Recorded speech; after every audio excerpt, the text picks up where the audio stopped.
Eh, Barangkali bisa kita mulai, Ustaz. Ya. Baik.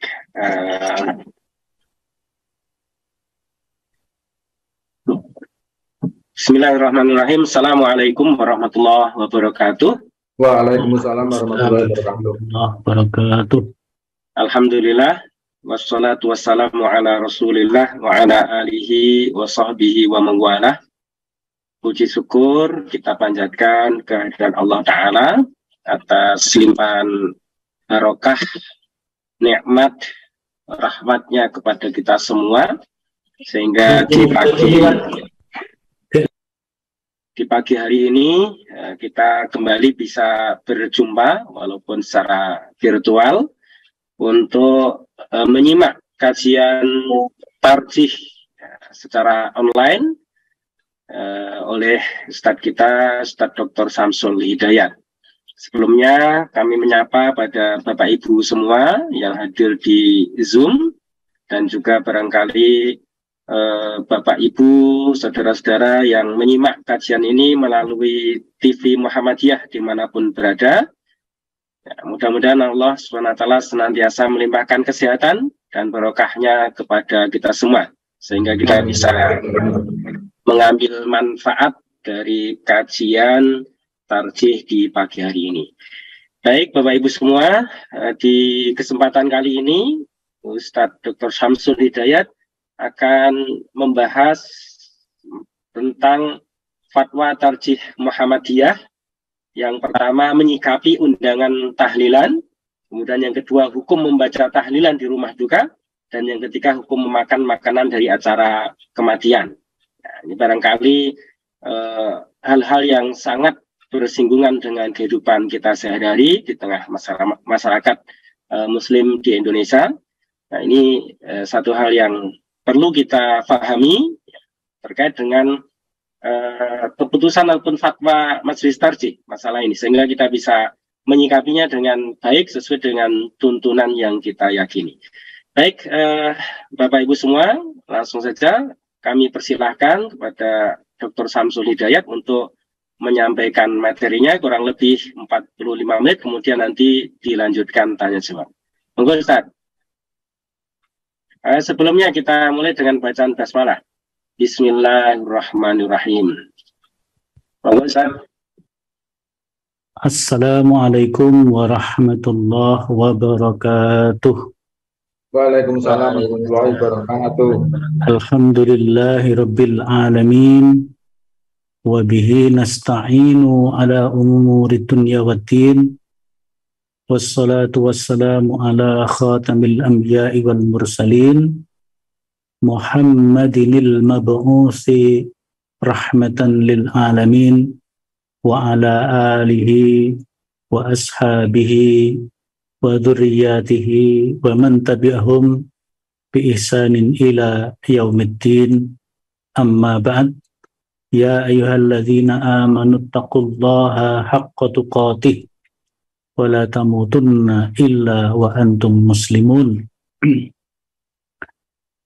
Para hadirin, para jamaah kajian tarjih online dan para pemirsa TV Muhammadiyah di seluruh Indonesia atau dimanapun Anda berada. Pertama, marilah kita panjatkan puji syukur kehadirat Allah Subhanahu wa Ta'ala pada pagi yang terang ini, ya. Meskipun agak mendung dikit tapi lebih cerah daripada biasanya. Kita dapat dipertemukan oleh Allah insya Allah dalam pertemuan yang baik, pertemuan yang diberkahi oleh Allah, yaitu majelis ilmi atau majelis zikir. Pada pagi hari ini kita akan mengkaji fatwa tarjih. Fatwa tarjih berkaitan dengan, kalau dulu sudah kita bahas tentang bagaimana pandangan Muhammadiyah tentang tahlilan, ya. tentang tahlilan sudah ada hukum-hukumnya, maka ini ada problem lagi yang diajukan oleh masyarakat, oleh warga Muhammadiyah. Nah, karena Muhammadiyah memandang bahwa tradisi tahlilan itu tidak memiliki dasar dalil yang kuat,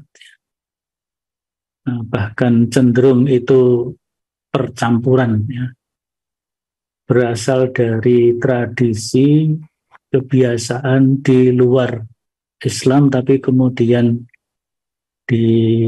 dimodifikasi sedemikian rupa oleh mungkin para dai, para mubalik dulu pada masa dakwahnya Wali Songo atau siapa gitu ya, kemudian melakukan modifikasi,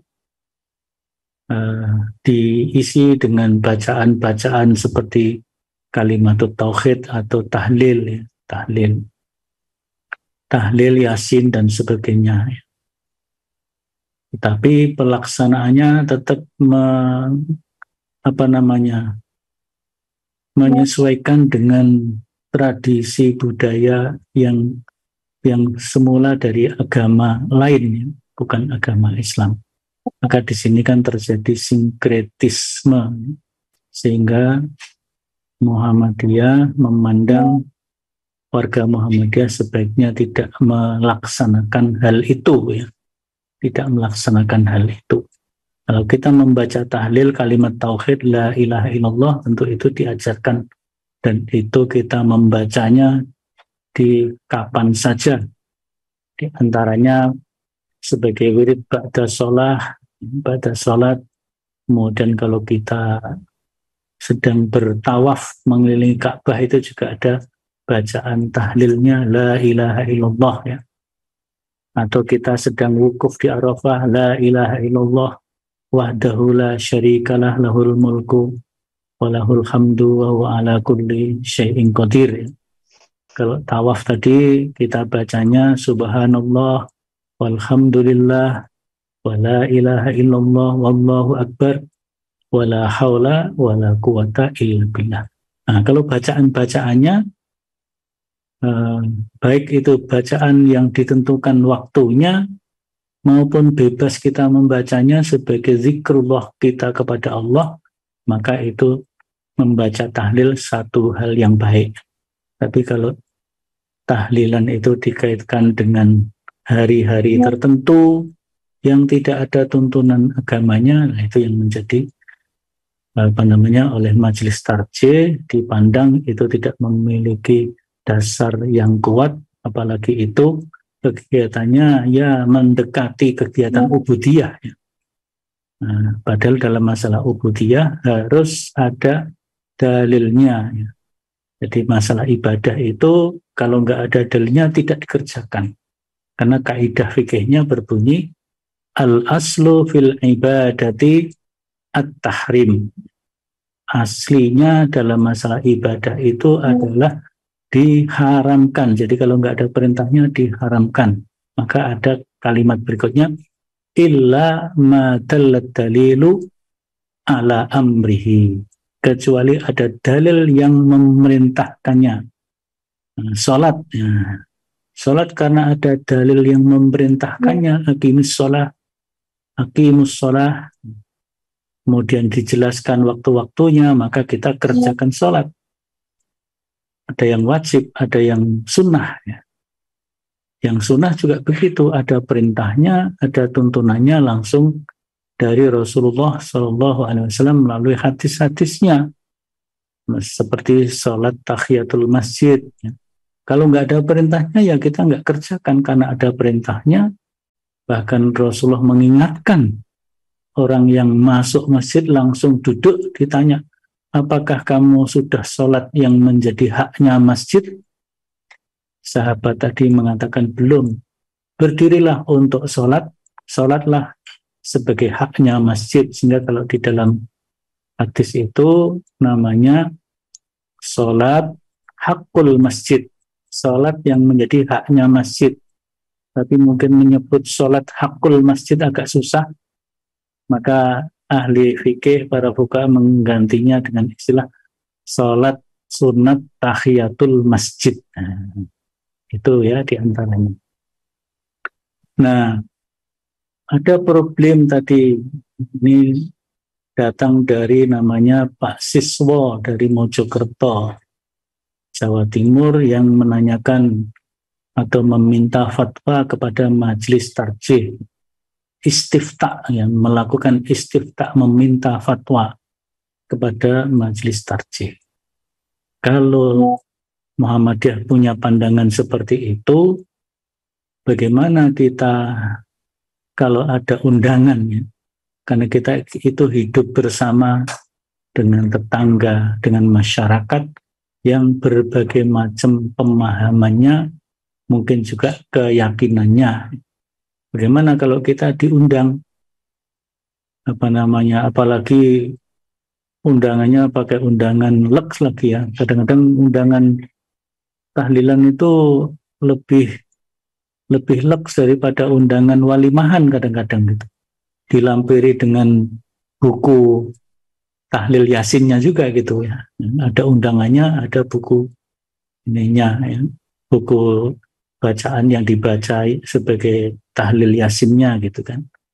Nah, kemudian nanti di sana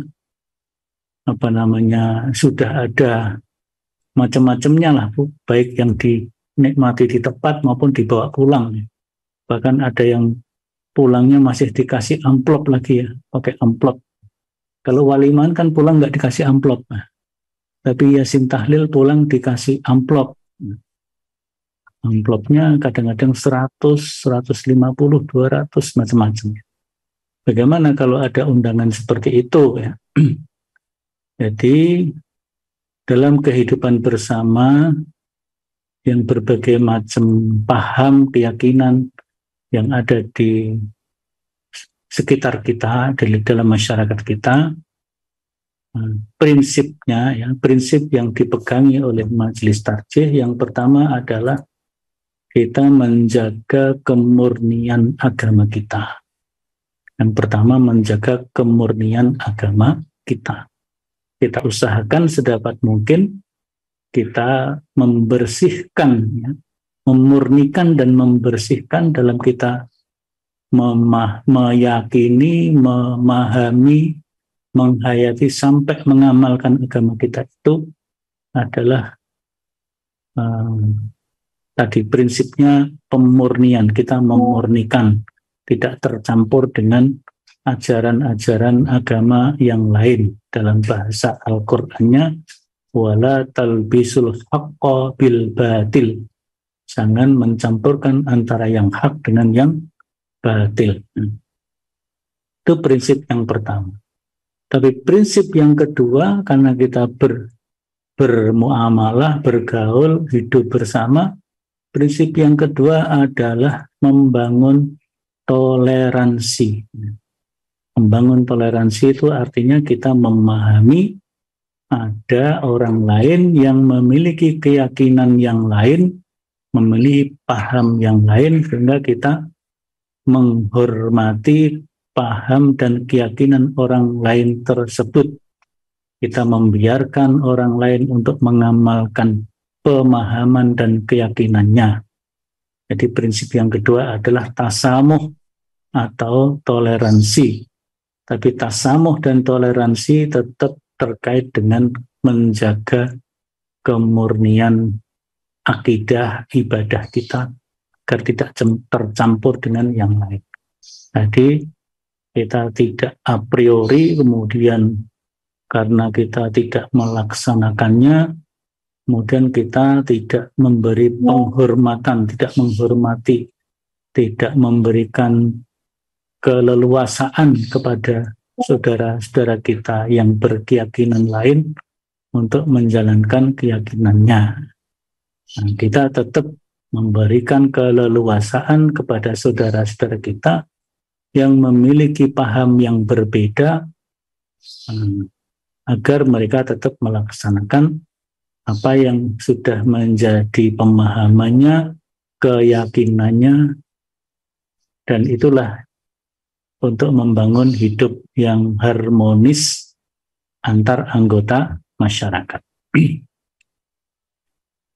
Nah, tahlilan biasanya dikaitkan dengan tradisi selamatan baik 3 hari, 7 hari. Dulu dalam pembahasan kita yang lalu bahkan ada yang memasukkan 5 hari, 3, 5, 7, tapi itu enggak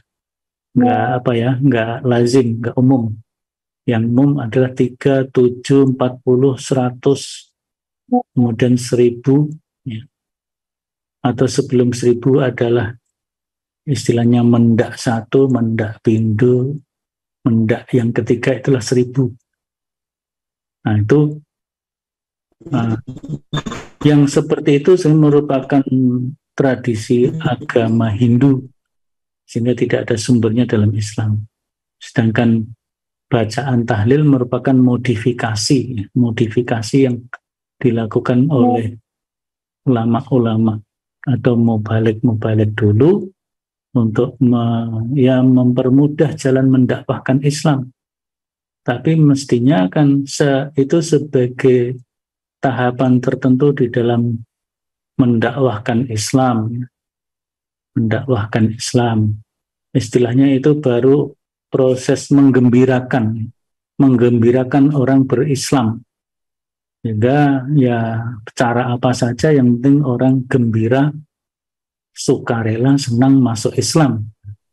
Tapi setelah tabsyir, menggembirakan, harus ada tahapan berikutnya. Tahapan berikutnya adalah al-islah. Al-islah itu memperbaiki. Memperbaiki artinya pemahamannya diperbaiki, keyakinannya, imannya, ibadahnya, pengamalannya semuanya diperbaiki agar sesuai dengan tuntunan yang bersumber dari Al-Quran dan As-Sunnah. Setelah islah, kemudian tajdid, dilakukan tajdid terus, pemurnian dan pembaharuan. Itulah dulu disingkat dengan langkah dakwah Muhammadiyah itu dengan TIT, tabsyir, islah, wa tajdid. Tabsyir, islah, dan tajdid. Jadi ketiga-tiganya harus dilaksanakan secara komprehensif, tidak tabsyir saja. Jadi yang melaksanakan 3 hari, 7 hari, 40, 100, dan seterusnya itu dengan modifikasi bacaan-bacaan kalimat tauhid, tak yasin, dan sebagainya, itu adalah baru satu tahap yang namanya tabsyir, menggembirakan. Karena di dalam perbincangan para mubalik yang sering disebut dengan wali songo itu, di antara mereka terutama dilakukan oleh Sunan Kudus. Sunan Kudus ini salah satu wali songo yang sangat memperhatikan kemurnian agamanya.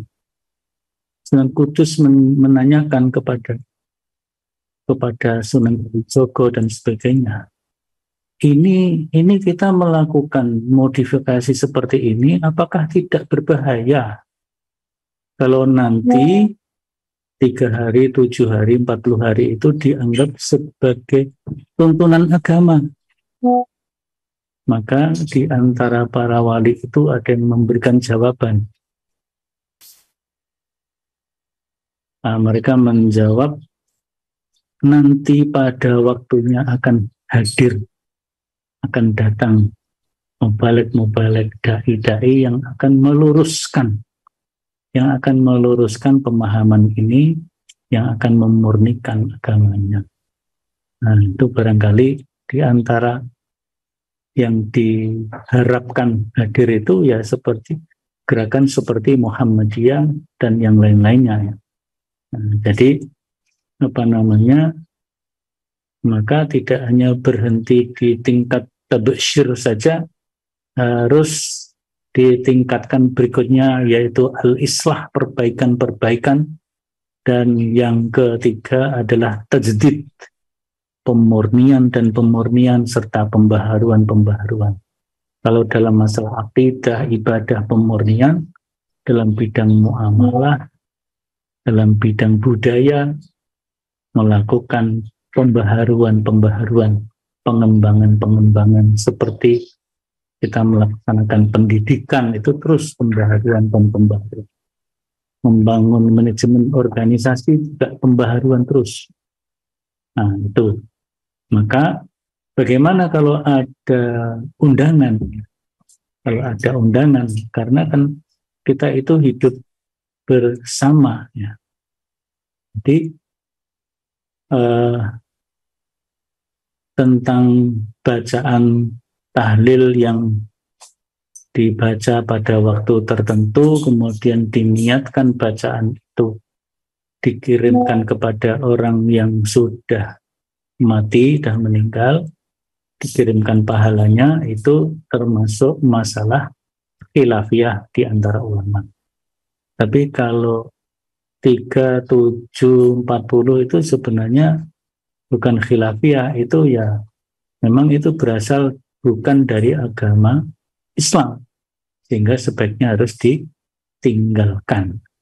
Kalau membaca tahlilnya kapan saja, di rumah, di mana saja, diniatkan untuk dikirim kepada orang tua, simbah-simbah yang sudah wafat, nah itu termasuk kategori khilafiyah, ya. Di antara ulama ada yang menganggap itu bisa sampai. Nah, contohnya hadis Nabi yang jadi dikiaskan kepada hadis Nabi, idza mata ibnu adama in qata amaluhu illa min salasin. Jadi kalau ada orang mati, apabila mati anak Adam itu, maka sudah putus amalnya kecuali 3 perkara. Yang pertama sedekah jariyah. Kalau sedekah jariyah ini amal dari si mati itu, ya. Ketika masih hidup dia melakukan sebuah amal atau sedekah yang kemanfaatannya terus berlangsung sampai dia mati pun, kemanfaatannya masih dirasakan oleh banyak orang. Yang kedua, au ilmin yuntafa'u bihi. Ini, ya, ilmu yang dimanfaatkan, termasuk para dosen mengajarkan, menyampaikan ilmu. Nah, ilmu itu diamalkan oleh mahasiswanya, ilmu-ilmu yang bermanfaat itu diamalkan oleh mahasiswanya terus sampai dia jadi dosen, jadi mahasiswa, maka ilmu itu akan mengalir kepada si mati yang tadi mengawali menyampaikan ilmu itu. Nah, di sini termasuk dikiaskan ke sini. Jadi seolah-olah orang yang membaca tahlil, tahmid, kalimat-kalimat thayyibah, bahkan baca Quran, pahalanya dikirim kepada orang yang mati bisa sampai, didasarkan kepada kias kepada au ilmin yuntafa'u bihi. Walaupun ini kiasnya kias dekat atau kias jauh, ya. Jadi ada kias qorib, ada kias ba'id, ya. Ya, wallahu alam. Muhammadiyah memandang itu sebagai kias yang terlalu jauh. Apalagi di dalam surat An-Najm sudah ada ayat yang berbunyi wa allaisa lil insani illa ma sa'a. Dalam surat An-Najm tidak ada yang didapat dari seseorang itu pahalanya dari Allah illa ma sa'a, kecuali hasil usahanya sendiri. Nah, didasarkan kepada itu, membaca tahlil tahmid yang dikirimkan, meskipun itu khilafiyah, Muhammadiyah berpandangan tidak sampai. Yang bisa kita lakukan adalah kita berdoa, mendoakan mendoakan para yang sudah meninggal itu, misalnya kita mendoakan orang tua, gitu ya. Allahumma firli wali walidayya warhamhuma kama rabbayani shaghira. Kemudian juga membaca doa untuk seluruh umat Islam, baik yang mati maupun yang hidup. Allahumma firlil muslimina wal muslimat wal mu'minina wal mu'minat al ahya'i minhum wal amwat. Jadi itu ya. Nah, sehingga amalan praktek tahlilan apalagi ditentukan hari-harinya tadi, dan hari-hari ketentuan hari itu berasal dari agama sebelumnya, itu tidak ada dasar yang kuat dari Nabi, bahkan itu termasuk kategori yang disebut oleh Nabi, yang disinggung oleh Nabi sebagai perbuatan yang tertolak. Man amila amalan laisa alaihi amruna bahwa raddun. Jadi termasuk amalan yang tertolak berdasarkan hadis dari Aisyah, riwayat Muslim dan Ahmad. Nah, jadi ayat-ayat dan hadis yang dikutip oleh Majelis Tabligh ya. Tadi surat An-Najm ayat 39, wa allaisa lil insani illa ma sa'a. Tadi jelas sekali ya. Maka tradisi tahlilan itu adalah tradisi yang termasuk kategori bid'ah. Kategori bid'ah. Menurut pandangan Muhammadiyah begitu, kategori bid'ah didasarkan kepada hadis Nabi, man amila amalan laisa alaihi amruna fahuwa raddun. Barang siapa yang mengerjakan satu perbuatan dalam hal agama yang tidak ada perintahnya dariku untuk melakukannya, maka perbuatan itu tertolak. Nah, termasuk kategori mengada-ada, muhdasat. Maka disebut dalam hadis yang lain, wa syarrul umur muhdasatuha. Seburuk-buruk perkara adalah mengada-ada dalam hal agama. Wa kullu muhdasatin bid'ah, dan dalam hal mengada-ada itu adalah bid'ah.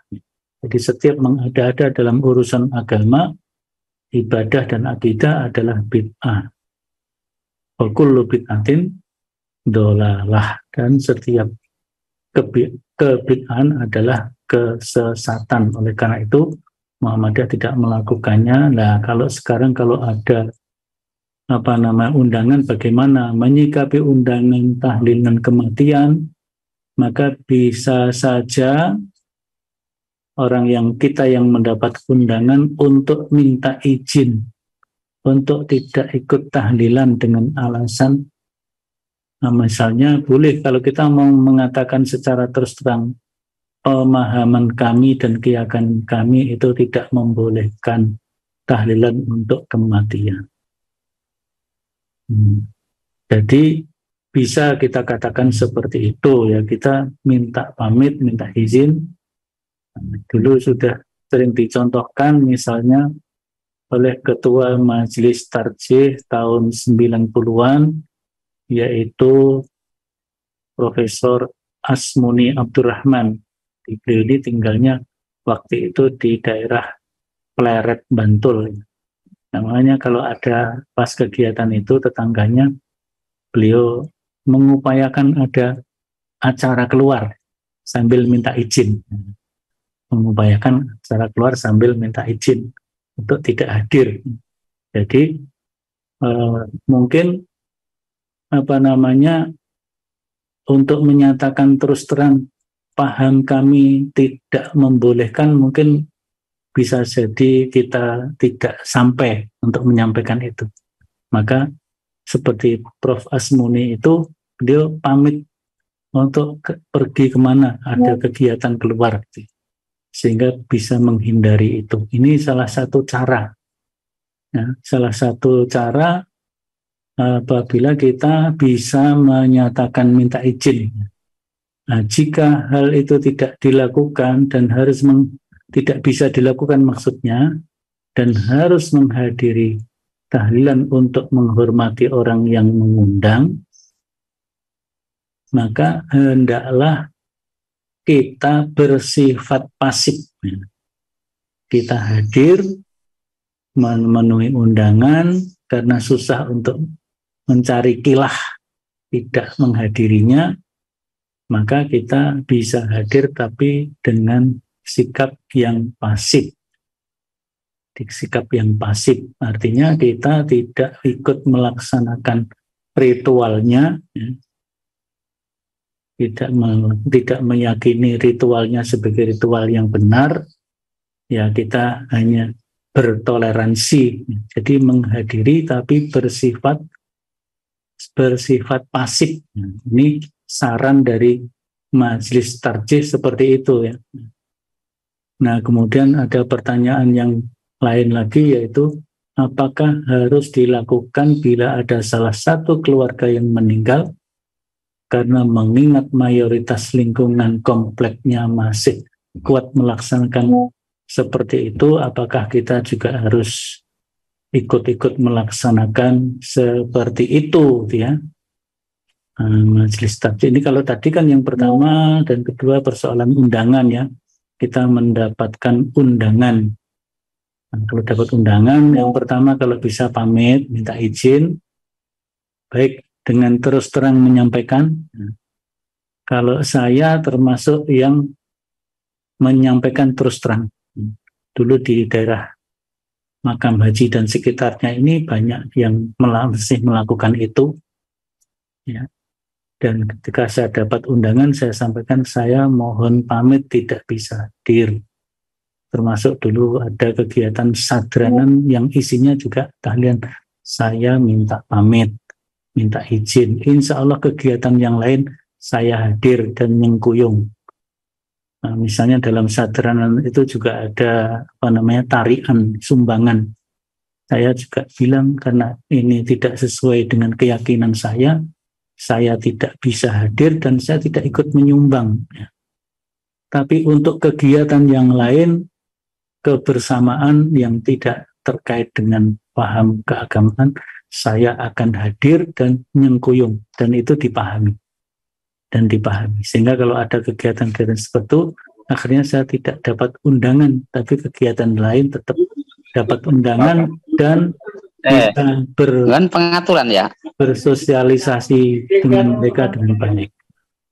Jadi ini salah satu cara yang bisa kita lakukan. Ini suaranya siapa ini?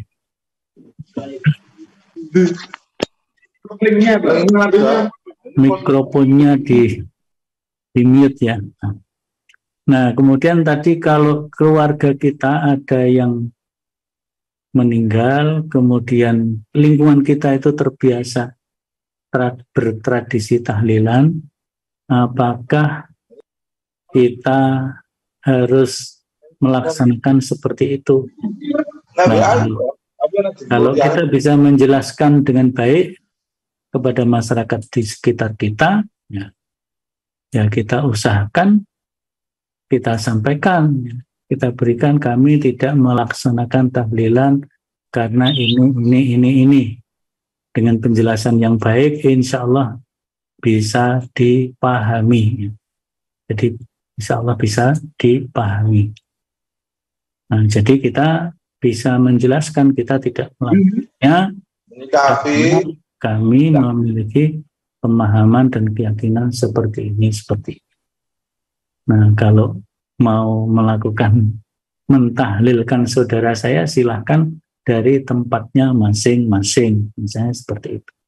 Kita tidak melaksanakan. Tapi kalau memang kita sangat kuat dan kita susah untuk melakukannya itu, nah, maka tadi seperti sikap yang kedua tadi, kita bersifat pasif. Kita bersifat pasif. Tapi saya kira karena itu menyangkut keluarga kita bisalah menyampaikan dengan cara yang sebaik-baik. Itu yang pertama, tentang undangan tahlilan. Yang kedua, bagaimana kalau kita membaca tahlil bolehkah kita membaca tahlilan di rumah duka? Ya jelas, ya.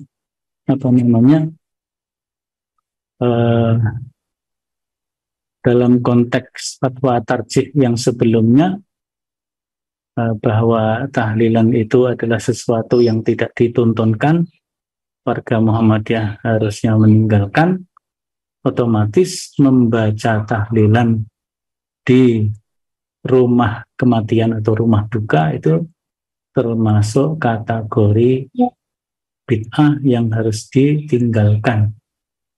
Nah, tapi mungkin kita perlu memberikan penjelasan dengan sebaik-baiknya, ya. Memberikan penjelasan yang sebaik-baiknya. Misalnya, ya kita boleh berdoa, ya.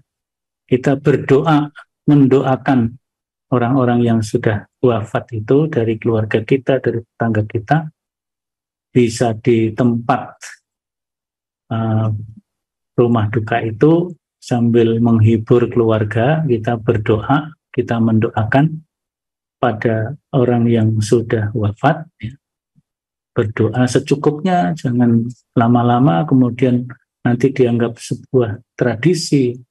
Jadi kita berdoa, mendoakan. Kalau mendoakan itu di mana saja, kapan saja, insya Allah sesuatu yang jelas dasarnya dibolehkan.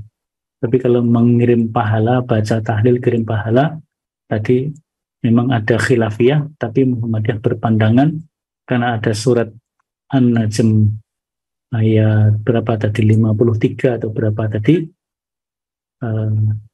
ayat 39, 53 itu nomor suratnya. Maka Muhammadiyah berpandangan membaca tahlil, membaca Quran, diniatkan pahalanya dikirim kepada yang mati, itu tidak sesuai dengan tuntunan Islam. Karena yang membolehkan, yang menganggap itu sampai, itu juga hanya berdasarkan pikiran dari ulama tersebut, mengkiaskan dengan hadis Nabi, padahal kiasnya itu, kalau istilahnya para ahli fikih, kias ma'al farik, kias yang berbeda, analogi yang berbeda. Jadi seperti itu. Kita tidak melakukannya, apalagi kalau di tempat duka kita rame-rame bertahlilan, itu jelas tidak sesuai dengan tuntunan Islam. Kalau kita datang mengucapkan bela sungkawa, kemudian berdoa, kemudian setelah itu kita pulang, itulah yang terbaik. Yang terakhir, apakah boleh kita memakan makanan yang dikirim dari acara hari kematian?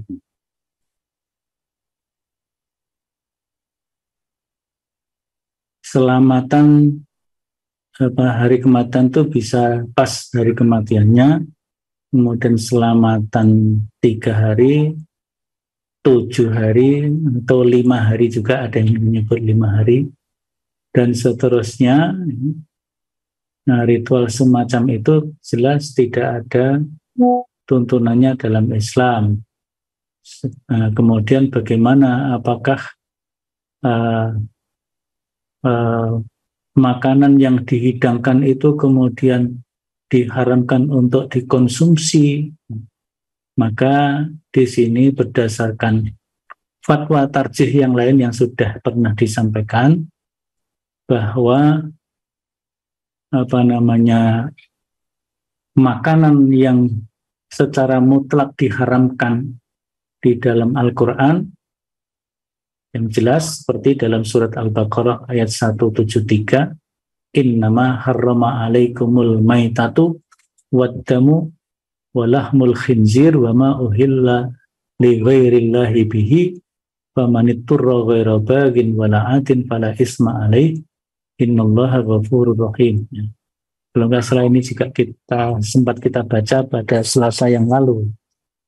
Jadi ini keharaman yang mutlak, 4 macam makanan yang disebut di dalam Al-Quran, ya, surat Al-Baqarah 173 dan juga Al-Ma'idah ayat 2, itu ayat 3, yaitu bisa kita pahami. Jadi yang diharamkan adalah bangkai, darah, Dalam ini adalah darah yang mengalir meskipun sudah dibekukan dalam bentuk didih atau saren, kemudian daging babi, dan sembelihan yang tidak disembelih atas nama Allah. Nah, kalau dalam kasus makanan itu dalam acara kematian, bagaimana? Ya. Jadi jika kita melihat realitas di masyarakat, maka kita akan jumpai bahwa makanan yang dihidangkan pada acara-acara tersebut pada umumnya adalah makanan-makanan pokok yang halal kita konsumsi dalam kehidupan sehari-hari, bukan termasuk makanan yang haram. Secara zatiah, makanan tersebut halal untuk dikonsumsi. Nah, namun hukum asal halal bisa saja berubah jadi haram jika ada niat dan maksud lain dari penghidangan makanan tersebut yang dikonsep dari ritual tertentu yang tidak ada tuntunannya dari Rasulullah SAW. Misalnya hidangan itu dipersembahkan untuk arwah dan semacamnya, semacam sesajen. Kalau hidangan semacam itu dalam masyarakat memang dipersembahkan untuk arwah dalam bentuk sesajen, yang intinya adalah dipersembahkan untuk selain Allah, maka memakan makanan yang demikian haram hukumnya. Nah, termasuk kategori wa ma uhilla li ghairillahi bih. Jadi yang disembelih bukan atas nama Allah atau yang dipersembahkan tidak kepada Allah, ya. Dipersembahkan kepada arwah tadi ya, dalam bentuk sajian. Kadang-kadang di makam, di kuburan, mereka bawa makanan di kuburan, ditaruh di atas kuburan, di atas nisan, dengan niatnya untuk dipersembahkan kepada simbah leluhur. Maka hal itu termasuk kategori sesajen yang haram untuk kita konsumsi.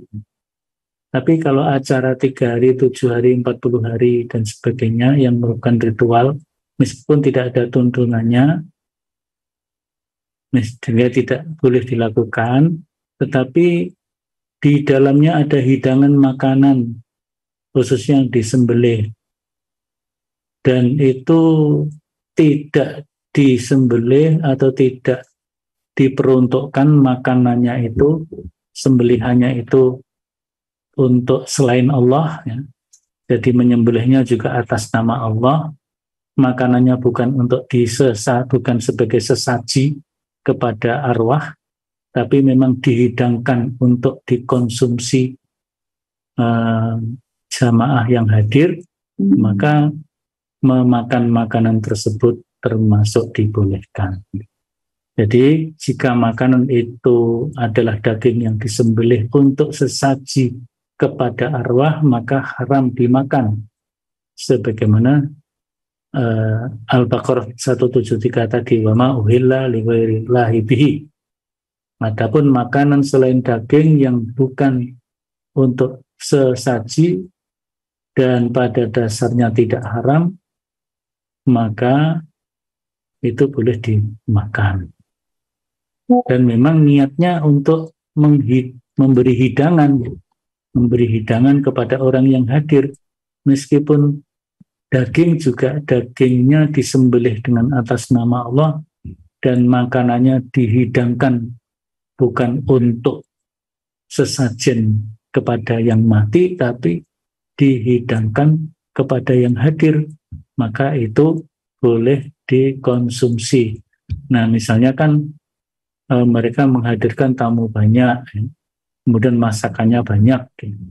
Nah, kemudian ada yang dikirim kepada tetangga-tetangga yang tidak hadir, maka makanan tersebut karena tidak diniatkan untuk sesaji, tapi diniatkan untuk hidangan, maka insya Allah kita boleh mengkonsumsi dari makanan tersebut. Tetapi kalau kita ragu-ragu, apakah orang yang mengirim makanan itu benar-benar makanannya betul-betul untuk hidangan pada yang hadir atau untuk sesaji, maka itu juga bisa dilihat bentuknya juga ya, bisa dilihat bentuknya juga. Apalagi kalau bentuknya nasi kotak dipesan di catering, insya Allah itu hidangan biasa yang kita halal memakannya. Tapi kalau itu bentuknya berbeda, ya, tidak seperti makanan hidangan biasa, dan dicurigai itu makanan yang dianggap sebagai sesaji pada si mati, maka sebaiknya kita tidak mengkonsumsinya. Ini tentu alasannya adalah sadduz dzari'ah, menjaga diri, menutup dari kemungkinan yang berbahaya, apalagi dalam masalah akidah, yaitu kesyirikan. Jadi saya kira itu ya. Jadi prinsipnya yang pertama, kita menjaga agama kita agar kita di dalam memahami, menghayati, meyakini sampai mengamalkan agama kita bisa menjaga kemurnian agama kita. Tapi yang kedua, prinsip bertoleransi tetap kita kedepankan dengan toleransi yang proporsional, tasamuh yang proporsional, tidak sampai mengganggu akidah kita, sehingga hubungan harmonis dalam kehidupan sosial kemasyarakatan bisa kita jaga bersama. Saya kira begitu yang dapat saya sampaikan pada pagi hari ini. Masih ada waktu beberapa menit untuk membahas atau menjawab pertanyaan-pertanyaan kalau ada pertanyaan. Kami kembalikan kepada moderator Ustadz Tri Widiatno.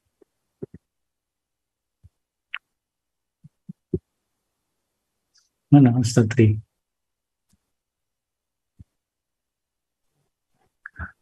Pak Agung ya boleh. Iya. Aku saat ini Pak Tri di perjalanan, jadi di jalan berhenti terus. Oh gitu. Okay. Jalan. Baik Bapak Ibu yang berbahagia, demikian tadi materi disampaikan Dr. Samsul, sudah dikasih bersama-sama. Ini ada beberapa pertanyaan atau pernyataan dari Bapak Ibu, mungkin nanti bisa ditanggapi oleh. Ini yang pertama, ini kali pernyataan ya, bukan pertanyaan dari Bu Muwahidah ini. Ya, maaf Ustadz, kalau menurut saya kalau kita datang berarti ikut, jadi dengan ritual tersebut sebaiknya terus terang saja. Ya. Dulu bapak saya juga begitu, sehingga lingkungan kita tetap ada tahlilan, tetapi keluarga kami tidak ikut dalam acara tersebut, hanya takbir saja.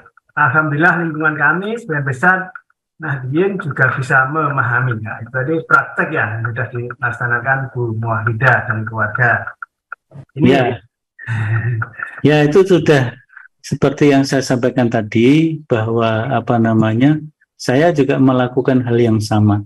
Ketika ada orang datang mengundang saya untuk menghadiri tahlilan, saya sampaikan, mohon maaf saya pamit tidak bisa hadir di acara tahlilan karena saya berpahaman dan berkeyakinan bahwa tahlilan itu tidak merupakan tuntunan agama, dan dalam beragama saya harus berdasar kepada dalil yang kuat, dan itu dipahami oleh masyarakat. Sehingga saya kalau ada tahlilan waktu itu, sekarang sudah hampir nggak ada ya. Kalau ada tahlilan, ada undangan, saya nggak pernah diundang ya. Tapi untuk kegiatan-kegiatan lain tetap hadir, tetap diundang dan bersama-sama gitu ya. Jadi insya Allah bisa begitu. Tapi tadi kan alternatif yang diberikan oleh Majelis Tarjih ketika kita kesulitan untuk menyampaikan, untuk memohon pamit, kesulitan untuk menjelaskan yang terus terang tadi, karena kan bisa jadi kita berterus terang dengan maksud baik tapi ditanggapi lain, bisa jadi begitu ya. Jadi kalau kita masih memikirkan efek samping berterus terang, maka kita tadi sifatnya pasif ya, sifatnya pasif. Meskipun ya kata Mbak Muahidah berarti kita ikut juga dalam ritual tersebut ya, kita memang hadir di situ tapi kan kita nggak ikut ritual karena kita sifatnya pasif. Wallahu a'lam bishawab. Ini berikutnya dari Pak Sopian, Sopian. Assalamualaikum, izin bertanya, selain tahlilan biasanya ada acara marhabanan, membaca kitab berjanji. Jika menghadiri acara pembacaan kitab berjanji, bersama mereka hukumnya sebagai apa? Ya, yang tentang berjanji itu sudah kita bahas pada Selasa yang lalu ya, salawat dan berjanji. Nah, kalau berjanji itu kita membaca kitab ya, kita membaca kitab berjanji. Di dalam kitab berjanji itu ada kalimat-kalimat yang dalam masalah akidah itu bermasalah. Seperti tawasul yang terlalu jauh kepada orang yang sudah mati, termasuk tawasul kepada Nabi dan sebagainya. Jadi memuja Nabi bahkan melebihi proporsinya gitu ya. Dalam kitab berjanji itu Majelis Tarjih sudah mengidentifikasi kalimat-kalimat yang dipandang itu bermasalah, maka Majelis Tarjih berpendapat agar keluarga Muhammadiyah sebaiknya tidak mengikuti kegiatan yang disebut berjanji itu. Nah, tapi yang tadi kalau terjadi hal-hal yang tadi ya bisa saja datang tapi bersifat pasif tadi ya. Kalau memang diundang, tapi berjanji biasanya kan tidak mengundang ya, tidak mengundang. Atau biasanya misalnya ada pengajian Maulid Nabi, kemudian ada acara khusus berjanji, kita datang untuk menghadiri pengajian Maulid Nabinya, kita mendengar pengajiannya. Nah, kalau berjanjinya itu dilakukan dan kita ikut mendengar, tapi kita bersifat pasif dan tidak menganggap apa yang ditulis di dalam berjanji itu sebagai satu bagian dari ibadah, maka insya Allah tidak mengapa. Jadi kita hadirnya bukan karena menghadiri berjanjinya, tapi kita menghadiri pengajian Maulid Nabinya atau pengajian yang lainnya, tetapi di antaranya ada pembacaan berjanji tadi. Kalau seperti itu ya kita tadi sifatnya pasif. Ya, demikian Pak Aan Sopian. Ini berikutnya dari Pak Srianto ini. Assalamualaikum, mohon izin bertanya, kalau menghadiri kendurenan, apakah makanan itu haram atau halal? Karena sebelum berdoa didahului bacaan wujud atau niat untuk arwah yang sudah meninggal. Ya, jadi kalau ada kendurenan, ya bisa jadi 3 hari, 7 hari, 40 hari, itu kan ada bacaan Yasin, tahlil, kemudian kenduri makan-makan. Kemudian ketika mau makan ada doa. Nah, tapi kan hidangannya itu tidak diniatkan sebagai sesajen kepada yang meninggal. Kalau seperti itu, maka makanannya halal untuk dimakan. Tapi kalau dalam doa-doa itu terkandung bahwa makanan yang dihidangkan itu adalah sesaji kepada si mati, maka makanan itu bisa berubah menjadi haram untuk dimakan. Nah, kalau terjadi haram ya kita bilang, misalnya saya malam ini tidak makan ya, atau sudah kenyang, enggak, kita tidak ikut makan, kemudian berkatnya dibawa pulang, sampai di rumah dipendem saja. Dipendem, ditimbun ya.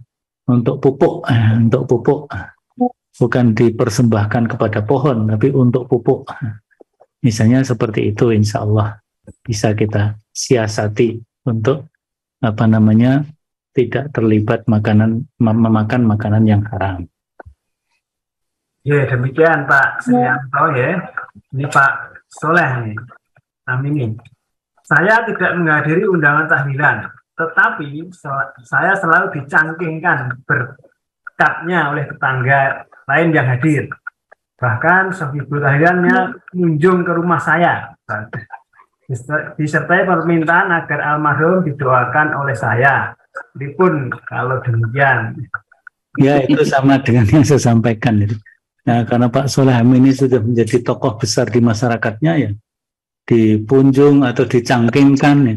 Yang jelas makanannya itu memang diniatkan, dihidangkan kepada yang hadir, dimakan biasa, insya Allah makanannya halal.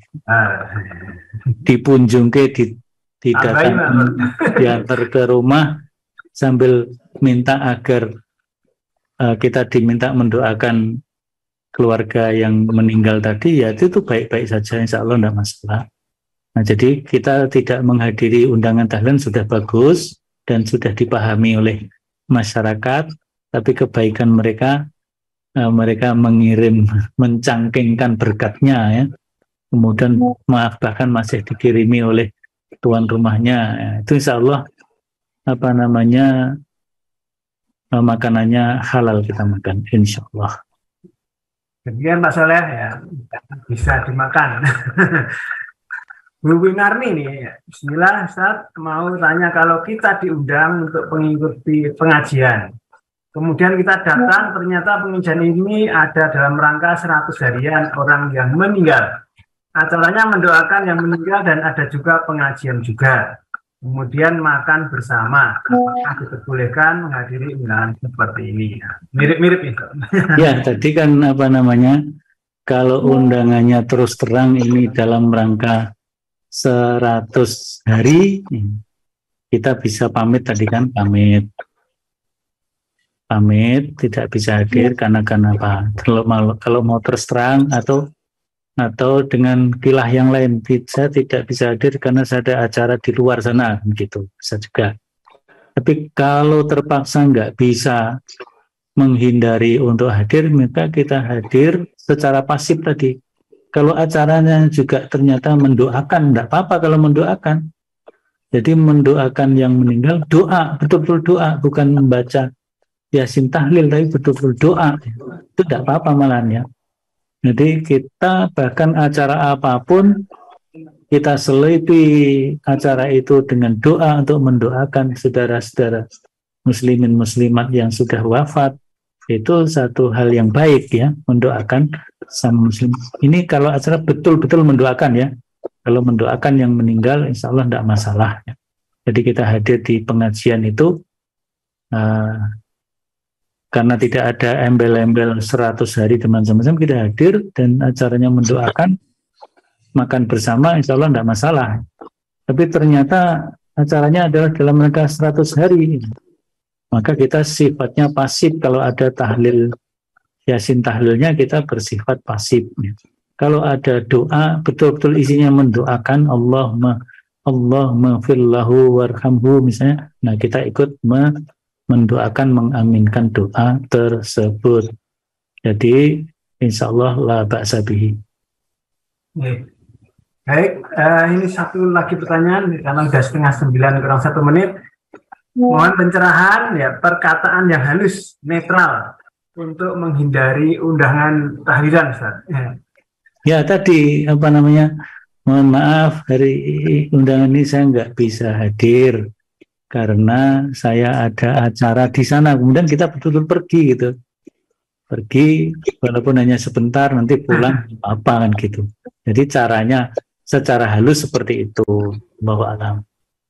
Jadi memang betul-betul pergi, berarti memang. Iya betul pergi, kita ya membuat kilah seperti itu untuk menghindari supaya kita tidak terlibat di dalam Tapi kalau kita bisa berterus terang dengan kalimat-kalimat yang bagus, yang baik, tentu itu lebih bagus sehingga orang memahami. Sehingga kalau ada acara yang sama kita tidak diundang, supaya kita mudah juga. Kalau nggak diundang kan nggak ada kewajiban hadir otomatis gitu.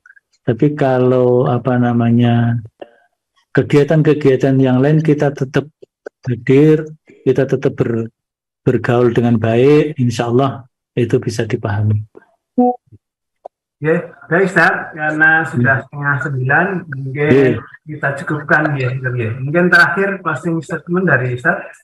Ya, saya kira sudah saya sampaikan. Intinya yang pertama, kita berusaha menjaga akidah kita, ibadah kita, agama kita, agar sesuai dengan tuntunan Rasulullah SAW, tuntunan Al-Quran dan As-Sunnah yang sudah difatwakan oleh Majelis Tarjih khususnya dan bagi keluarga Muhammadiyah.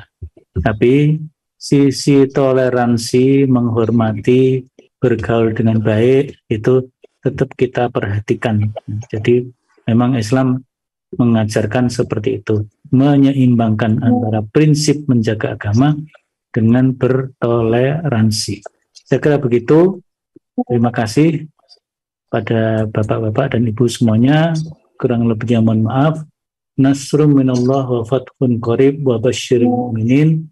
Wassalamualaikum warahmatullahi wabarakatuh. Waalaikumsalam warahmatullahi wabarakatuh.